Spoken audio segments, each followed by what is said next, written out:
Hi friends, good evening. ಇವತ್ತು ನಾನು Saturday, Sunday, Monday vlog share ಮಾಡ್ತಾ ಇದ್ದೀನಿ ನಿಮ್ಮ ಜೊತೆ. ಸೊ ಸ್ಯಾಟರ್ಡೇ ಮಧ್ಯಾಹ್ನದಿಂದ ವ್ಲಾಗ್ ಶುರು ಮಾಡಿದ್ದೀನಿ. ಒಂದು ಸೈಡ್ ವೈಟ್ ರೈಸ್ ಇಕ್ಕಿದ್ದೀನಿ ಆ್ಯಂಡ್ ಇನ್ನೊಂದು ಸೈಡ್ ನುಗ್ಗೆಕಾಯಿ ಸಾಂಬಾರಿಗೆಲ್ಲ ರೆಡಿ ಮಾಡ್ಕೊತಾ ಇದ್ದೀನಿ. ಇಲ್ಲಿ ನಾನು ನುಗ್ಗೆಕಾಯಿ ಆಲೂಗಡ್ಡೆ ಎಲ್ಲ ಕಟ್ ಮಾಡಿ ಇಟ್ಕೊಂಡಿದ್ದೀನಿ. ಒಂದು ಮಿಕ್ಸಿ ಜಾರ್ಗೆ ಸ್ವಲ್ಪ ಕಾಯಿ, ಅರ್ಧ ಈರುಳ್ಳಿ, tomato, sambar powder, chilli powder ಎಲ್ಲ ಹಾಕಿ ಸ್ವಲ್ಪ ಹುಣಸೆಹಣ್ಣು ಹಾಕಿ ನುಣ್ಣಗೆ ರುಬ್ಕೊಂಡು ಬರಬೇಕು. ಇಲ್ಲಿ ನಾನು ಟೋಟಲ್ 1 ಈರುಳ್ಳಿ ತಗೊಂಡಿದ್ದೀನಿ.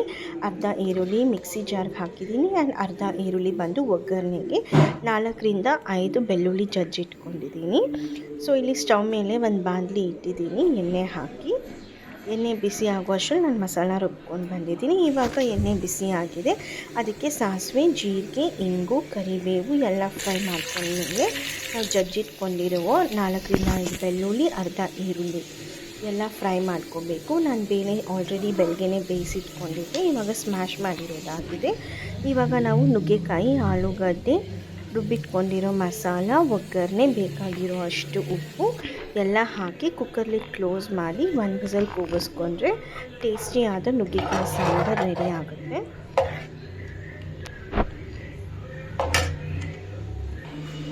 ಸೊ ಇಲ್ಲಿ 1 ವಿಸಲ್ ಕೂಗಿಸ್ಕೊಂಡ್ರೆ ಸಾಕು. ನುಗ್ಗೆಕಾಯಿ ಆಲೂಗಡ್ಡೆ ಚೆನ್ನಾಗಿ ಬಾಯ್ಲ್ ಆಗಿರುತ್ತೆ, ಬೆಂದಿರುತ್ತೆ. ವೈಟ್ ರೈಸ್ ರೆಡಿ ಆಗಿದೆ. ಆ್ಯಂಡ್ ಇದು ಬಂದು ಸಂಡೇ ವ್ಲಾಗ್. ಇಲ್ಲಿ ನಾನು 25 to 30 ಪೀಪಲ್ ಹೇಗೆ ಸಾಂಬಾರು ಮಾಡೋದಂತ ಹೇಳ್ತಾ ಇದ್ದೀನಿ. ಬಟ್ ಇಲ್ಲಿ ನಾನು ತೋರಿಸೋ ಕ್ವಾಂಟಿಟಿ ತುಂಬ ತಗೊಂಡಿದ್ದೀನಿ ಫ್ರೆಂಡ್ಸ್. ಅರೌಂಡ್ 30 to 35 ಪೀಪಲ್ಗೆ ನಾನು ತೋರಿಸಿರೋ ಗ್ಲಾಸಲ್ಲಿ 2 ಗ್ಲಾಸ್ ಬೇಳೆ ಹಾಕ್ಕೊಂಡ್ರೆ ಸಾಕು, ಸಾಂಬಾರು ಕರೆಕ್ಟಾಗಿ ಬರುತ್ತೆ. ನಾನು ಇಲ್ಲಿ ಗೊತ್ತಿಲ್ಲದೆ 4 ಗ್ಲಾಸ್ ತಗೊಂಡಿದ್ದೀನಿ. ಸೊ ರಸಮ್ಗೆ ನಾನು ಕರೆಕ್ಟಾಗಿ ತೊಗೊಂಡಿದ್ದೆ 1.5 ಗ್ಲಾಸ್ ಅಷ್ಟು ಬೇಳೆ, ಸುಮಾರು ಒಂದು 500 ಗ್ರಾಮ್ಸ್ ತೊಗೊಂಡಿರ್ತೀನಿ. ರಸಮ್ ಕ್ವಾಂಟಿಟಿ ಚೆನ್ನಾಗಿತ್ತು, ಆದರೆ ತೊಗರಿಬೇಳೆ ಸಾಂಬಾರಿಗೆ ತುಂಬ ಕ್ವಾಂಟಿಟಿ ಆಗಿಬಿಟ್ಟಿತ್ತು ಫ್ರೆಂಡ್ಸ್. ಇಲ್ಲಿ ನಾನು ಬೇಳೆ ಒಂದು ಕುಕ್ಕರಲ್ಲಿ ಬೇಳೆ ಬೇಯಿಸಿ ಇಟ್ಕೊಂಡಿದ್ದೀನಿ. ಆ್ಯಂಡ್ ಇಲ್ಲಿ ನುಗ್ಗೆಕಾಯಿ, ಆಲೂಗಡ್ಡೆ, ಬೀನ್ಸ್, ಬದನೆಕಾಯಿ 4 ತರಕಾರಿಗಳು ತೊಗೊಂಡಿದ್ದೀನಿ. ಇಲ್ಲಿ ನುಗ್ಗೆಕಾಯಿ ಬೀನ್ಸ್ನ ತೊಳೆದಿಟ್ಕೊಂಡಿದ್ದೀನಿ. ಹುಣಸೆಹಣ್ಣು ರಸ ರೆಡಿ ಮಾಡ್ಕೊಂಡಿದ್ದೀನಿ. 1 ಬಟ್ಲು ಸಾಂಬಾರಿಗೆ ಆ್ಯಂಡ್ ಇನ್ನೊಂದು ಬಟ್ಲು ಬಂದು ರಸಮ್ಗೆ. ಆ್ಯಂಡ್ ಇಲ್ಲಿ ಆಲೂಗಡ್ಡೆ, ಬದನೆಕಾಯಿ ಸಹ ನಾನು ಕಟ್ ಮಾಡಿ ಇಟ್ಕೊಂಡಿದ್ದೀನಿ.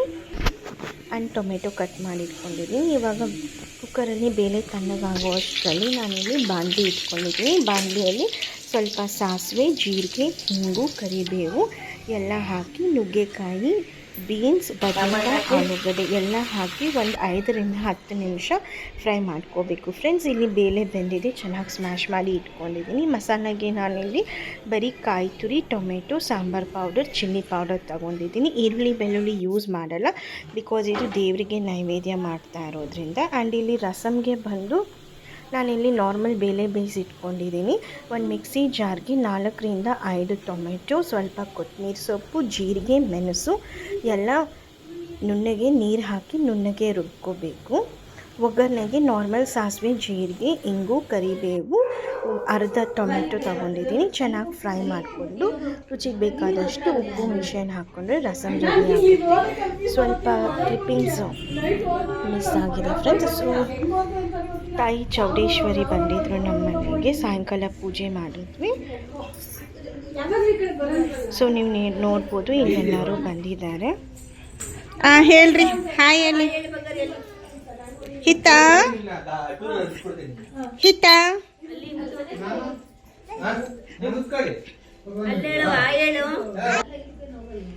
ಹಿತ ಹಿತ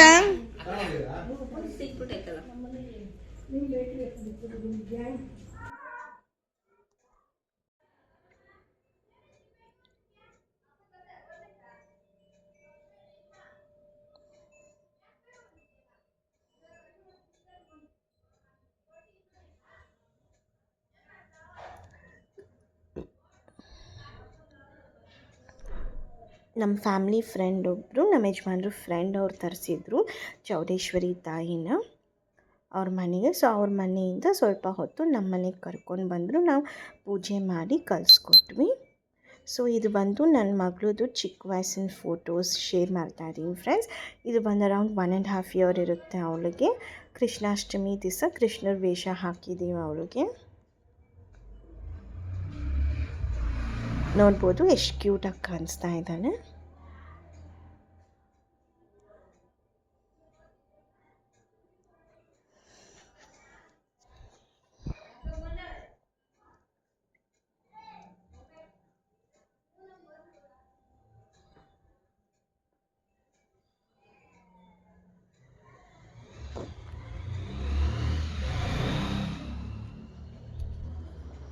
ಇನ್ನು ಸ್ವಲ್ಪ ಫೋಟೋಸ್ ಶೇರ್ ಮಾಡ್ತಾ ಇದ್ದೀನಿ ಫ್ರೆಂಡ್ಸ್.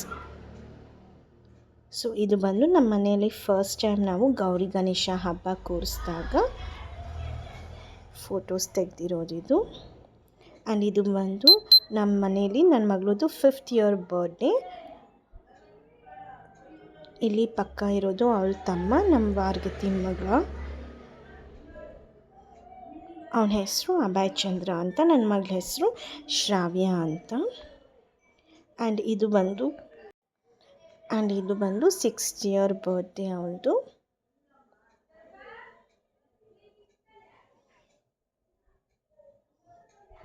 ಆ್ಯಂಡ್ ಈ ಫೋಟೋ ಬಂದು ನಮ್ಮ ಯಜಮಾನ್ರ ಫ್ರೆಂಡ್ ಬರ್ಡೇ ಇತ್ತು, ಅಲ್ಲಿ ಹೋಟ್ಲಿಗೆ ಹೋದಾಗ ಅಲ್ಲಿ ತೆಗ್ದಿದ್ದು. ಆ್ಯಂಡ್ ಇದು ಬಂದು ಕೋವಿಡ್ ಟೈಮಲ್ಲಿ ತೆಗ್ದಿದ್ದು ಫೋಟೋ.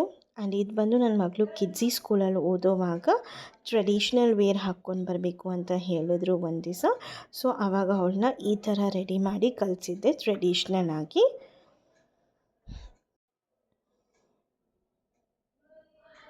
ಆ್ಯಂಡ್ ಈ ಫೋಟೋ ಬಂದು ನಮ್ಮ ರಿಲೇಷನ್ ಅವ್ರದ್ದು ಬರ್ಡೇ ಇತ್ತು ಪಾಪುದು, ಅಲ್ಲಿ ತೆಗ್ದಿರೋ ಫೋಟೋಸ್. ಇದು ಬಂದು ಅರೌಂಡ್ 1.5 year 2 years ಬೇಬಿ, ನಮ್ಮ ಮಮ್ಮಿ ಮನೆಗೆ ಹೋದಾಗ ತೆಗ್ದಿರೋದು.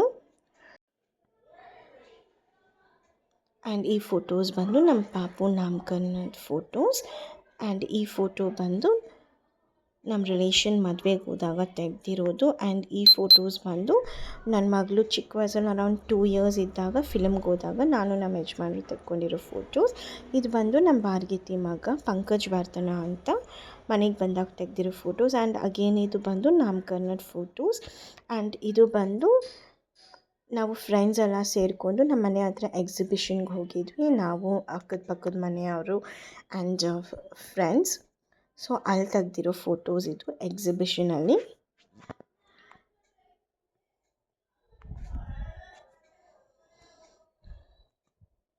ಆ್ಯಂಡ್ ಇದು ಬಂದು ನಾವು ಶಿರ್ಡಿಗೆ ಹೋದಾಗ ಫ್ಲೈಟಲ್ಲಿ ತೆಗ್ದಿರೋ ಫೋಟೋಸ್. ಆ್ಯಂಡ್ ಇದು ಬಂದು ನಾವು ತುಮಕೂರಿಗೆ ಹೋದಾಗ ನನ್ನ ಮಗಳು ಹೋಟ್ಲಲ್ಲಿ ಇವಾಗ ಪಾರ್ಕ್ ಸಿಕ್ಕಿರ್ತಾರಲ್ವ ಚಿಕ್ಕದಾಗಿ, ಸೊ ಅಲ್ಲಿ ಆಟ ಆಡಿರೋದು ಮಗಳು.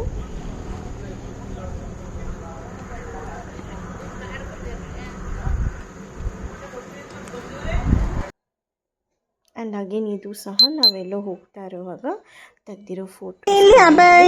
ಇದು ಬಂದು ನಮ್ಮ ಅಗೇನ್ ಅಭಯ್ ಚಂದ್ರ ಅಂತ. ಆ್ಯಂಡ್ ಇವಳು ನನ್ನ ಮಗಳು ಪುಟ್ಟ ವಯಸ್ಸಲ್ಲಿ ತೆಗ್ದಿರೋದು. ಆ್ಯಂಡ್ ಅಗೇನ್ ಇದು ನಮ್ಮ ರಿಲೇಷನ್ ಮದುವೆಗೆ ಹೋದಾಗ ತೆಗ್ದಿರೋ ಫೋಟೋಸ್ ಇದು.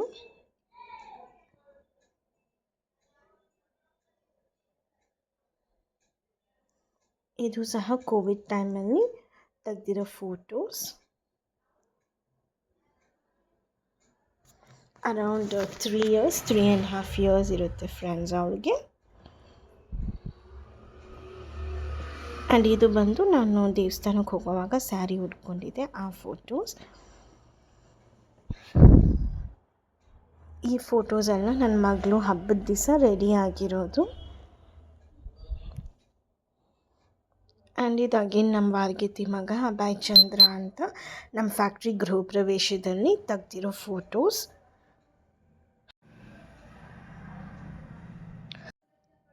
ಈ ಫೋಟೋ ಸಹ ನಮ್ಮ ಫ್ಯಾಕ್ಟ್ರಿ ಗೃಹ ಪ್ರವೇಶದಲ್ಲಿ ತೆಗ್ದಿರೋದು. ಆ್ಯಂಡ್ ಫ್ಯಾಕ್ಟ್ರಿ ಗೃಹ ಪ್ರವೇಶದಲ್ಲಿ ನನ್ನ ಮಗಳು ಕಲಶ ಹೊತ್ತಿದ್ಲು, ಆ ಫೋಟೋಸ್ ಇದು.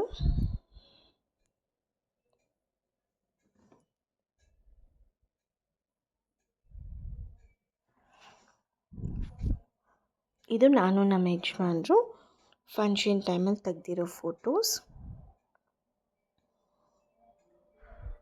ಈ ಫೋಟೋಸು ಅಷ್ಟೇ ಫಂಕ್ಷನ್ ಟೈಮಲ್ಲಿ ತೆಗ್ದಿರೋ ಫೋಟೋಸ್ ನನ್ನ ಮಗಳದು.